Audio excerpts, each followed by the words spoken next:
అయితే మా మదర్ది అమ్మకి 19th రోజు కాఫ్ కోల్డ్ ఎక్కువైంది. 19th అయిన తర్వాత ఇంట్లో వెళ్ళేసి ట్రీట్మెంట్ తీసుకొని వచ్చి ఇంట్లో ఉన్నారు.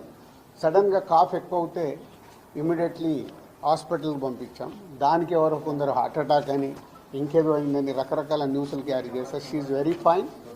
జస్ట్ 2 రోజులు షీఈ్ 81 ఏజ్. 2 రోజులు హాస్పిటల్లో ఉండి ఇప్పుడు డిశ్చార్జ్ అయ్యి వస్తున్నారు. She very normal. Lungs infection కొంచెం పెరగడం వల్లే కాఫ్ వచ్చింది. దానికి ట్రీట్మెంట్ తీసుకొని వస్తున్నారు. సో దయచేసి నేను మీడియా వారిని 4 రోజులు జరిగింది కానీ ఇది కానీ మీకు తెలిసిందో తెలియందో హైలైట్ చేసుకుంటే వేయకండి. నేను ఎప్పుడు రిక్వెస్ట్ చేస్తుంటాను. అంటే ఇప్పుడు నా మీద మీకు ఎంత క్యూరియాసిటీ ఉంటుందో ఒక సెలబ్రిటీగా, అలాగే చాలామందికి అది ఉంటుంది. తప్పుడు న్యూస్ వెళ్ళినప్పుడు అక్కడ వాళ్ళకి ఇటు మాకు తెలిసిన కుటుంబాలు కానీ ఇష్టపడే వాళ్ళు కానీ తప్పు న్యూస్లు వెళ్తాయి. దయచేసి మళ్ళీ నేను ఎప్పుడు చెప్పేదే మళ్ళీ చెప్తున్నాను, తప్పుడు న్యూస్ని బయటికి తీసుకెళ్ళకండి.